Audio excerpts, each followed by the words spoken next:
नई नई नई ये बातें नई है जानकारी, आ गई अब हमारी सीनियर्स की बारी। नई नई नई ये बातें नई है जानकारी, आ गई अब हमारी सीनियर्स की बारी। इनके अनुभव से अपनी बदली दुनिया सारी, इनके अनुभव से अपनी बदली दुनिया सारी।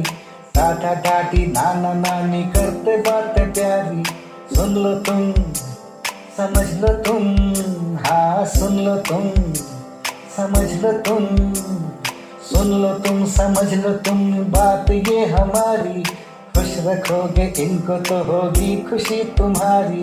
नई बातें हैं ये देखो नई जानकारी, आ गई अब हमारी सीनियर्स की बारी। किस्से कहानियां सेहत और विज्ञान की बातें, रेडियो कार्यक्रम अनुभव में सीनियर्स की बात सीनियर्स के साथ। विज्ञान प्रसार विज्ञान और प्रौद्योगिकी विभाग भारत सरकार एवं अलगप्पा विश्वविद्यालय कराईकुड़ू तमिलनाडु के संयुक्त तत्वावधान में प्रस्तुत करता है वरिष्ठ नागरिकों के लिए ऑडियो श्रृंखला अनुभव, जिसकी रूपरेखा बनाई है डॉक्टर आर श्रीधर ने। इस श्रृंखला के अंतर्गत ये कार्यक्रम आप सुन रहे हैं IIMC के सामुदायिक रेडियो अपना रेडियो 96.9 FM पर। ये कार्यक्रम हमारे mentor professor doctor Sangeeta Pranvendra के मार्गदर्शन में प्रस्तुत किया गया है। हमारे आज के इस खास कार्यक्रम का विषय है बड़े खिलाड़ी। साक्षात्कारकर्ता कविता शर्मा, निर्माता अपना रेडियो 96.9 FM। सहयोगी वरिष्ठ नागरिक हैं सुरेंद्र खन्ना, पूर्व भारतीय क्रिकेटर, दिनेश खन्ना, पूर्व भारतीय बैडमिंटन खिलाड़ी, और विजय लोकापल्ली, सीनियर खेल पत्रकार। अपना रेडियो 96.9 FM में आप सभी का स्वागत है। आप सुन रहे हैं कार्यक्रम अनुभव। मैं हूं कविता शर्मा। दोस्तों, कहते थे एक जमाने में कि खेलोगे कूदोगे बनोगे खराब, पढ़ोगे लिखोगे बनोगे नवाब। हमारे भारतीय खिलाड़ी देश का नाम रोशन करते रहे हैं। उन्होंने खेल के लिए नजरिया ऐसा बदला कि आज वो वक्त है जब माता पिता चाहते हैं कि जो बच्चे हैं वो खेलों में जाएं, भविष्य बनाएं, और ये उन्हीं तमाम खिलाड़ियों की मेहनत है जिन्होंने अपना खून पसीना बहाया और भारत देश को उस मुकाम तक पहुंचाया। आज के अनुभव कार्यक्रम में मैं कुछ ऐसे अनुभवों के साथ मौजूद हूं, अपने कुछ सीनियर स्पोर्ट्स खिलाड़ियों के साथ जिन्होंने अलग अलग फील्ड में देश का नाम रोशन किया है। आज के इस कार्यक्रम में हम बात करेंगे सुरेंद्र खन्ना जी से, जो कि फॉर्मर क्रिकेटर रहे हैं। इन्होंने दिल्ली के लिए बहुत सारे घरेलू मैचेस खेले हैं, इसके बाद भारतीय टीम का ये हिस्सा रहे और कई बड़ी जीतों के यादगार लम्हों के गवाह भी बने। इसके अलावा हमारे साथ दिनेश खन्ना जी मौजूद हैं, 1965 के एशियाई खिताब जीतने वाले पहले भारतीय खिलाड़ी, उसके बाद राष्ट्रमंडल खेलों में कांस्य पदक विजेता, अर्जुन अवार्डी, और इन्होंने अपने बैडमिंटन खेल के 50 साल जो ऐतिहासिक हैं वो भी पूरे किए हैं। इनसे भी इनके अनुभव जानेंगे। हमारे साथ मौजूद है मिस्टर विजय लोकपल्ली जी, जो कि एक सीनियर खेल पत्रकार हैं। इन्होंने खेल में बदलते परिदृश्य, खेल से बदलते खिलाड़ी और खिलाड़ी से बदलते खेल को देखा है। इनकी जो कलम है उसने हमें हर एक खबर से रूबरू करवाया है। आप सभी मेहमानों का मेरे इस कार्यक्रम में स्वागत है। धन्यवाद। बहुत बहुत शुक्रिया। मेरी किस्मत में इन दो महारथियों के साथ एक प्रोग्राम में शामिल हुआ। मैं सबसे पहले बात करूंगी दिनेश खन्ना जी से, क्योंकि आपसे मैं ये जानना चाहूंगी कि जिस वक्त आपने खेलना शुरू किया उस वक्त क्यों आपने बैडमिंटन को चुना? क्या ऐसे हालात थे या क्या ऐसा प्रेम था? ये कहानी कैसे शुरू हुई सर? देखिए, ऐसा है, उस वक्त ये समझते थे कि कोई भी जो बच्चा है वो उसको किसी न किसी खेल में भाग लेना चाहिए। पहले तो हम अपने छोटे गांव में रहते थे, पर हमारा एक अच्छा फार्म हाउस था, तो वहाँ पे मेरे फादर और बड़े भाई जो है वो खेलते थे, तो उनको देख देख के मैंने भी शौक जो है, जब मैं 4 या 5 साल का था, थोड़ा शौक पैदा हुआ कि भाई मेरे को भी ये खेलना चाहिए। और मेरे ख्याल में बैडमिंटन का रैकेट सबसे लाइट चीज थी, इसलिए उसको उठाना जो था सबसे आसान था। पर उसके बाद कुछ उसमें गैप आ गया, और फिर बाद में मैंने 11-12 साल की एज में जब अमृतसर में शिफ्ट हुए हम, तो वहाँ पे खेलना शुरू किया। और यही था कि जो युवा खिलाड़ी हैं, युवा लोग हैं, बच्चे हैं, उनको किसी न किसी खेल में भाग लेना चाहिए। और हमारे घर के सामने जो था एक बड़ा पार्क था, तो वहाँ पे हम शाम को सब लोग इकट्ठे हो जाते थे, अपने रिलेशन से या फ्रेंड्स से आसपास रहते थे, तो वहाँ बाहर आउटडोर कोर्ट में हमने ये खेल खेलना शुरू किया। तो उससे शौक पैदा हुआ और उसके बाद शुरुआत वहां से हुई। तो इस तरीके से घर से ही माहौल मिला और इस खेल को आपने अपने लिए चुन लिया। बात करेंगे सुरेंद्र खन्ना जी से। ये ऐसे खिलाड़ी रहे हैं क्रिकेट में जिन्होंने कि समय दर समय बहुत सारे खिलाड़ियों को भी बनाया है, खुद भी अपना करियर सेट किया है, चयन समिति में भी ये रहे हैं। सुरेंद्र खन्ना जी, आपका स्वागत है फिर से हमारे कार्यक्रम में। धन्यवाद। जिस समय के आप खिलाड़ी हैं, जिस वक्त में आप निकले हैं, उतनी सुविधाएं शायद मुझे नहीं पता क्योंकि मेरा तो जन्म भी नहीं हुआ था, लेकिन जिस तरह की सिचुएशन में आप लोगों ने खेलना शुरू किया, उस अनुभव के बारे में बताइए। आप क्रिकेट जगत में कैसे आए? क्रिकेट जो है उतना पॉपुलर नहीं था उस समय।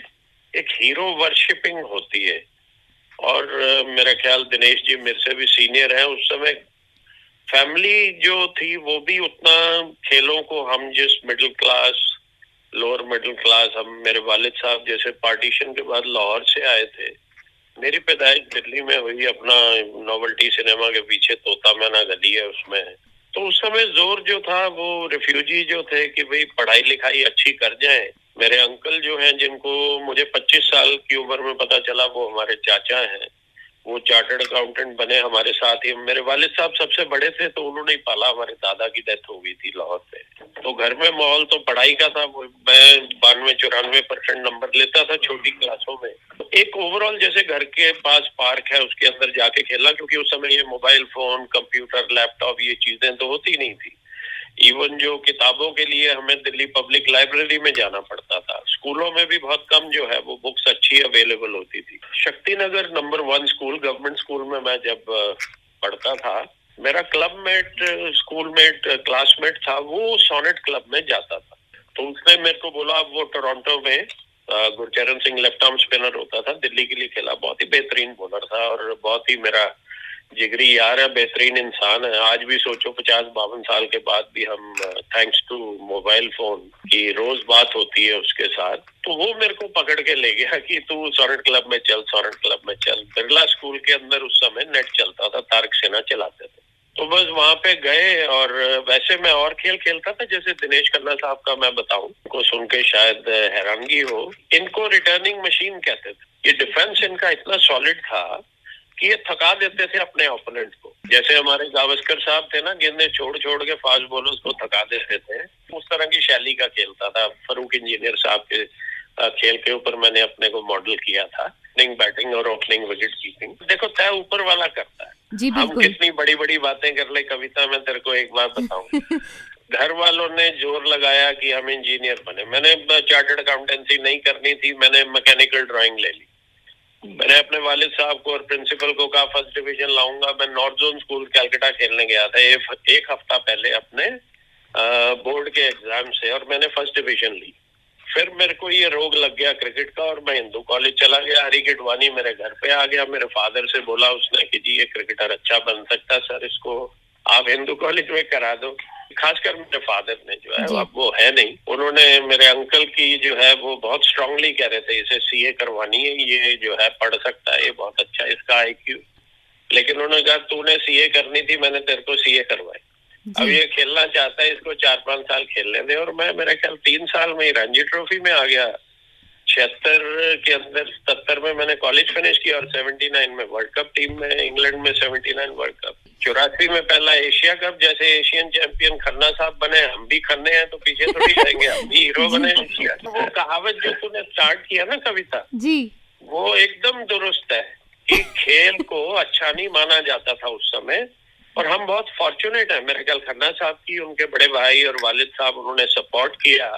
और ऑफ कोर्स हम पढ़ाई में भी अच्छे से करना था। बहुत बड़े अफसर पेट्रोलियम में रहे, मैं head of sports steel authority से रिटायर हुआ। तो हमने काम भी किया अपना निजी क्षेत्र में। इसमें बहुत लोगों का योगदान होता है, सबके कई के नाम में सो जाते हैं। कॉलेज में मेरे प्रभजोत सिंह था, हरी गिडवानी, फिर बेदी साहब, लाटू शाह सबसे बड़े हमारे क्रिकेट। विजय लोकपल्ली जी, आपका स्वागत है हमारे कार्यक्रम में। नमस्कार। खिलाड़ी का काम होता है खेलना और एक पत्रकार का काम होता है उस खबर को घर घर में पहुंचाना। अब जरा आपके करियर के बारे में भी हम जान लेते हैं कि जब आपकी क्रिकेट पर इतनी पैनी नजर थी, जब आपकी बैडमिंटन पे इतनी अच्छी पकड़ थी, आपने क्यों सोचा कि आपको एक पत्रकार ही बनना है और वो भी स्पोर्ट्स पत्रकार बनना है और उन खबरों को हम सब तक पहुंचाना है? कैसे शुरू हुआ सर आपका करियर? मैं खेलना चाहता था पर खिलाड़ी तो बन नहीं पाया। फिर मुझे लगा कि शायद इसके बारे में लिखूंगा तो इससे बढ़िया क्या प्लेटफॉर्म हो सकता है जो मुझे क्रिकेट से भी जोड़े, क्रिकेटर्स से जोड़े और अलग अलग खिलाड़ियों से मेरे संपर्क बने। और विजय सिंह बेदी सर, जिन्होंने मुझे चिट्ठी लिख के दी थी शुरू में कि बहुत बढ़िया काम करते हो, तुम बहुत अच्छा लिखते हो, तो वो मुझे एक प्रोत्साहन था। लेकिन सबसे बड़ा प्रोत्साहन था मेरी माँ, जो मुझे देखती थी, वो मुझे बोलती थी कि तू इतना सब जानता है तो लिखता क्यों नहीं है। तो मैंने क्या ऐसे में पत्रकार बना और मेरी बहुत बहुत खुशकिस्मत हूँ मैं कि मैं ऐसे दौर में बना जब खिलाड़ी पत्रकार की इज्जत करते थे और हम लोग तो हम प्यार करते थे खिलाड़ियों से। हम उनको क्रिटिसाइज कर ही नहीं पाते थे क्योंकि इतनी एफर्ट देखते थे उनकी फील्ड में। अब जैसे सुरेंद्र जी ने बोला कि दिनेश जी तो रिटर्निंग मशीन थे, गजब के खिलाड़ी थे, हम जिससे भी बात करते हैं और मैं उनसे इतनी बार मिला हूँ, गजब के खिलाड़ी। और सुरेंद्र जी खुद अगर आज ही होते तो मेरे ख्याल से ये 8 करोड़ के प्लेयर होते आईपीएल में, इसलिए नहीं कि वो सुन रहे हैं और मैंने देखा है उनको खेलते हुए। और मतलब वो दौर ऐसा था कविता की जब मैं दिन में मैच लिखता था इनके बारे में, शाम को हम जाके खाना भी खाते थे साथ साथ। जी। तो वो बहुत अच्छा दौर था और मैं बहुत खुशकिस्मत हूँ कि मैंने ऐसे लोगों के साथ बड़ा हुआ और पत्रकार बना। जी बिल्कुल सर, ये जो सौभाग्य है मुझे लगता है हर पत्रकार के लिए होना बहुत जरूरी है। मैं चाहती हूँ कि इतना आपके जितना सौभाग्य ना हो, लेकिन अगर 10% सौभाग्य भी मैंने कमाया हो तो ये आज मेरा सौभाग्य है कि मैं भी इन इतने बड़े बड़े खिलाड़ियों के साथ बैठकर यहाँ चर्चा कर रही हूँ। बात करूंगी दिनेश खन्ना जी से। जब से अब तक जब आपने खेलना स्टार्ट किया, अगर उस दौर से इस दौर की बात करें तो क्या बदलाव आपको लगता है आज बैडमिंटन के खेल में और कैसा भविष्य आप देखते हैं? पहले तो ऐसा है कि अभी बात हो रही थी कि तब प्रेस जो है हमें प्रमोट करती थी, खिलाड़ियों के बारे में लिखती थी। तो मैं ये कहना चाहूंगा, it is important to perform but it is equally important to project.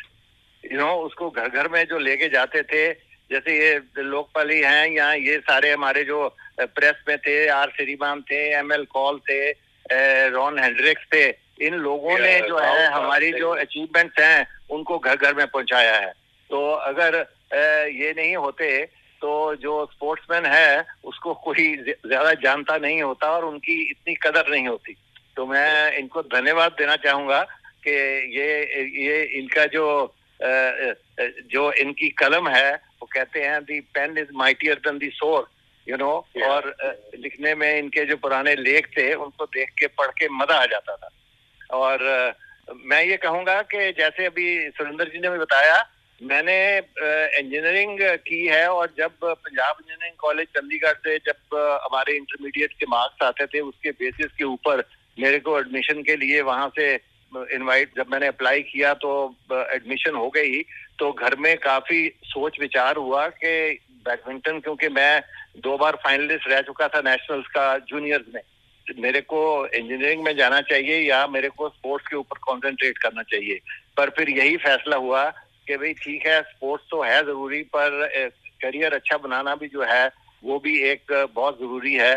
तो इसलिए मैंने इंजीनियरिंग कॉलेज जो है वो ज्वाइन किया 1959 में जी। और चंडीगढ़ में ज्यादा फैसिलिटीज नहीं थी बैडमिंटन के लिए, इसलिए जो थोड़ा मेरा ग्राफ है वो ऊपर नीचे रहता रहा। और 1965 में मैंने अपनी इंजीनियरिंग जो है वो कंप्लीट की और उसी वर्ष सौभाग्यवश एशियन चैंपियनशिप जो है वो इंडिया में हो रही थी लखनऊ में, और मेरे को 6 महीने मिल गए वो प्रैक्टिस करने के लिए और ट्रेनिंग करने के लिए, और जिसका नतीजा बहुत अच्छा हुआ कि मैं पहला भारतीय खिलाड़ी था जो कि एशियन चैंपियनशिप का खिताब जीता।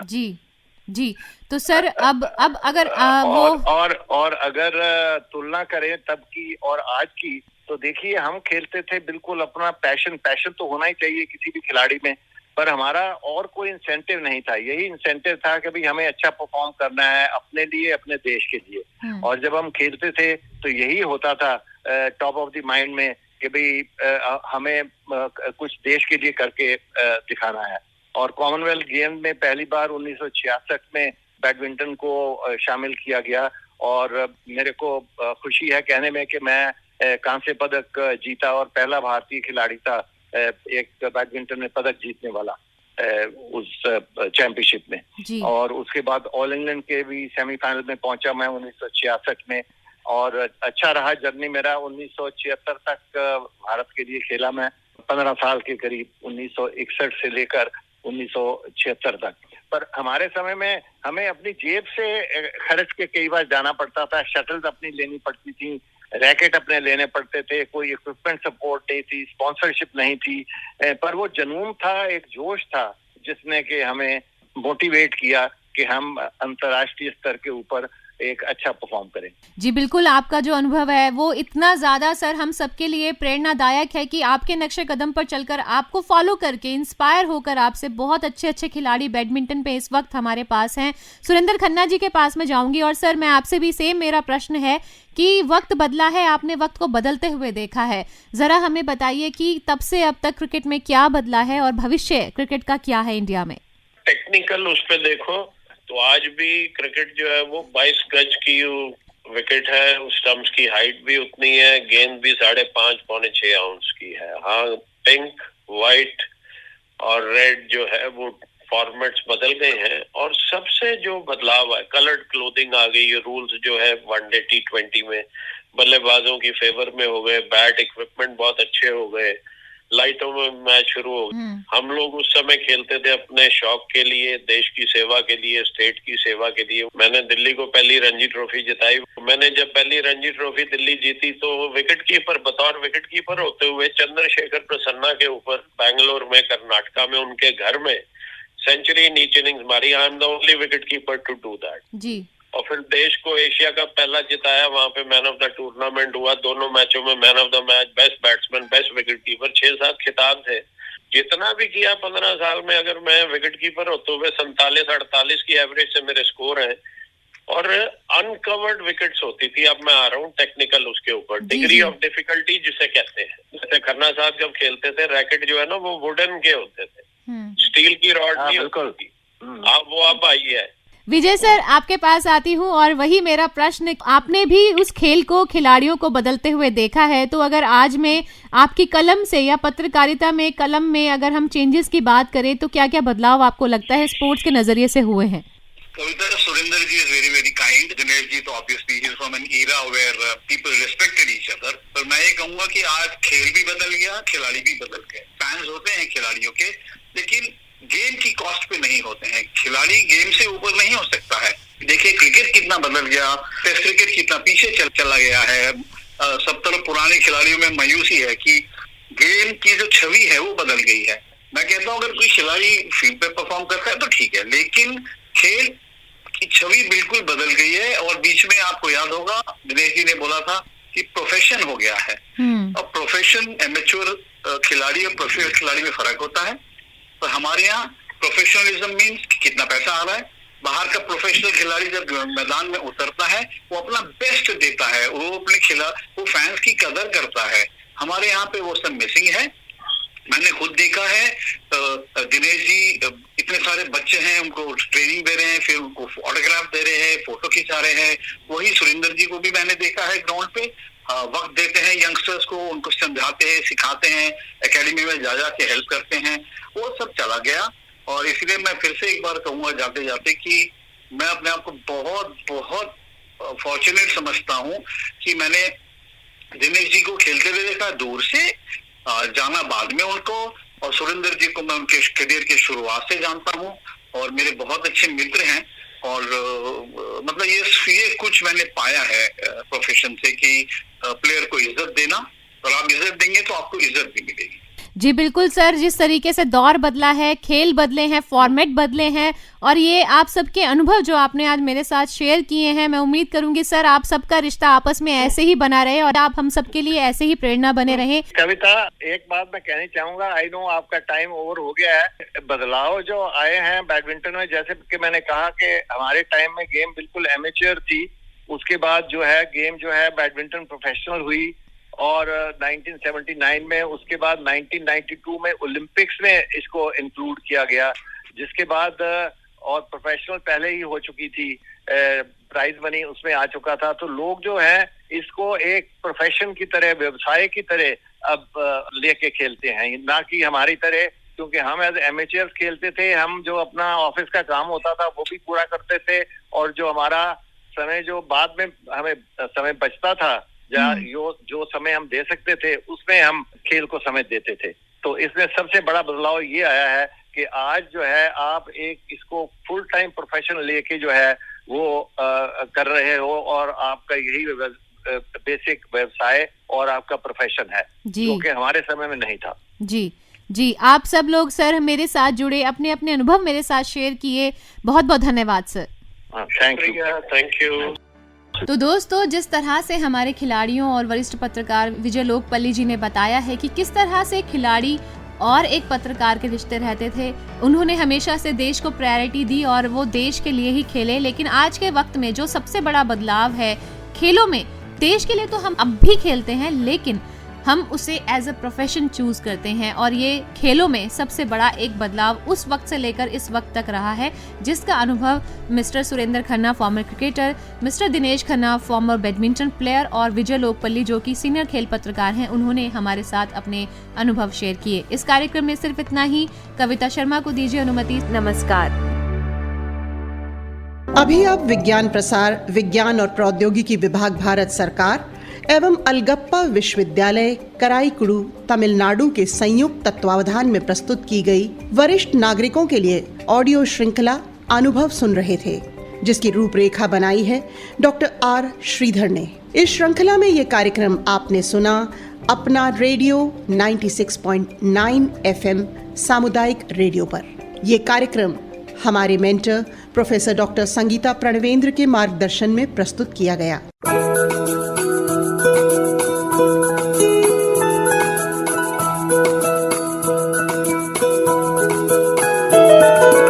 मेरी ख्वाहिशें, मेरे अरमान, मेरा बस यही सपना, जिंदगी में हर कोई समझे हम सफर मुझे अपना, अपना बस अपना।